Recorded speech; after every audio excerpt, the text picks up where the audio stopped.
जी, मेरा नाम ज़ुल्करनैन ख़ान है। मैं लार गांदरबल से हूँ। सबसे पहले आप लोगों का खैर मकदम है कि कम से कम आप लोग हमारे पास आए हमारी बात सुनने के लिए।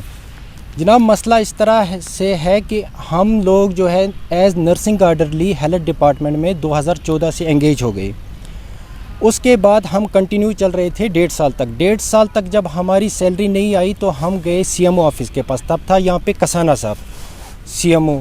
तो उन्होंने हमें बताया कि आपका डिसएंगेज ऑर्डर हो गया है, आप जो है इससे आगे काम नहीं कर सकते। तो हम गए फिर डायरेक्शन ऑफिस में भी हमें यही बताया गया। उसके बाद हम चले गए, जो लास्ट सीढ़ी थी, हमें जो दिखा रास्ता कि हमारे साथ इंसाफ होगा, हम गए हाई कोर्ट के पास।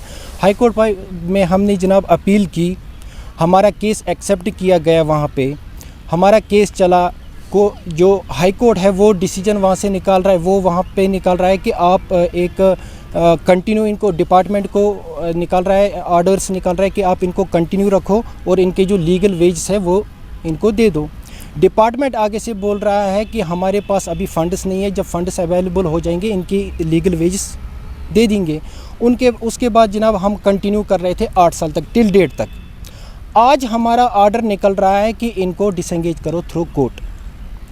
तो हम यहाँ पे करें तो करें क्या? एक तो ये दिखा रहा है जनाब, एक जो जुनैद है मीडिया वाला, वो एक साइड से दिखा रहा है, इसका केस का जो है एक पहलू दिखा रहा है। दूसरा पहलू जो है हाइड में रखा जा रहा है इसका, वो दिखा रहे हैं कि ये 1.5 साल पहले डिसएंगेज हुए थे, जो किसी स्कीम के तहत लगे हैं। तो मसला ये है यहाँ पे, अगर हम 1.5 साल पहले डिसएंगेज हुए थे, हम 6.5 साल थे कहाँ? अगर आज हमें डिसएंगेज कर रहा है कोर्ट थ्रू कोर्ट, तो हम 6.5 साल थे कहाँ?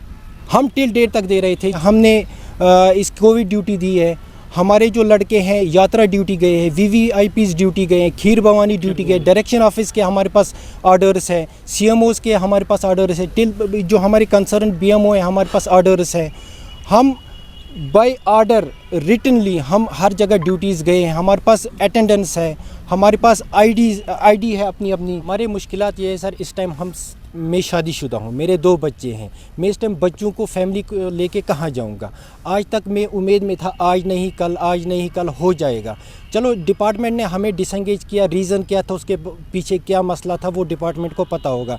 फिर हम हाई कोर्ट के पास गए, एक आस लेके गए, एक उम्मीद लेके गए। हाई कोर्ट ने हमें उस टाइम एक्सेप्ट किया। अगर हाई कोर्ट हमें एक्सेप्ट नहीं करता उस टाइम, तो मसला ख़त्म हो जाता उस टाइम। आज हम अपना कुछ कारोबार करते, लेकिन उस टाइम एक्सेप्ट किया हमें हाई कोर्ट ने। हमें 8 साल रगड़ा दिया कोर्ट में। 8 साल के बाद हमें कह रहे हैं कि भाई आपका कोई कुछ नहीं, यहाँ पे कुछ नहीं, आप एम्प्लॉय हो क्या नहीं हो, आप निकलो यहाँ से।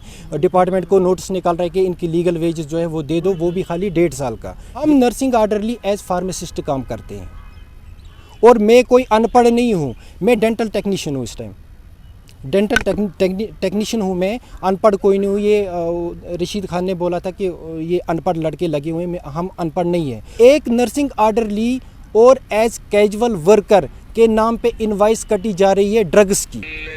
ये अगर देखा जाए सारा इलीगल है। हम गवर्नर साहब से यही अपील करते हैं कि हमें इंसाफ दो, हमें इंसाफ चाहिए। हमारे साथ बड़ी नाइंसाफ़ी हुई है। पहले डिपार्टमेंट ने हमारे साथ नाइंसाफ़ी की, अब हाई कोर्ट द्वारा हमारे साथ नाइंसाफ़ी हो रही है। हमारा जो कोर्ट का फैसला आया है उसमें हम सेटिस्फाई नहीं है, क्योंकि हम लास्ट 9 ईयर्स से काम कर रहे हैं। सब सेक्टर से या NTPSC गांदरबल या NTPSC यहाँ पर लार में हमने कंटिन्यू काम किया है। और जो भी ड्यूटी थी कोविड में, खासकर कोविड में इतनी मतलब लॉकडाउन हुआ था, उसके दौरान हम ड्यूटी जाते थे। जो मतलब उस दौरान नहीं पहुंचते थे ड्यूटी, हम वो अंजाम देते थे, क्योंकि दौरान हमने पूरी कुर्बानी दी है, ये सबों को पता है। और जो भी ऑर्डर्स है वो हमारे साथ है, मेरे पास ऑर्डर्स है जो हमारा कोर्ट ने दिया है। ये देखो, कोर्ट ने हमें कंटिन्यू किया है 2016 में, और उसके हिसाब से हम अभी तक चल रहे हैं। अभी हम डिसअपॉइंट बहुत हुए हैं, क्योंकि हमें क्या हुआ है, क्योंकि इसमें तो ओवर एज लड़के हो रहे हैं। ये हमारे लिए इनजस्टिस है। हम जस्टिस चाहते हैं, हमें रिलीज जो अर्ली वेजेस है वो हमें रिलीज़ कीजिए। पहले तो अर्ली वेजेस रिलीज़ किए, उसके बाद हमें डिसएंगेज कीजिए।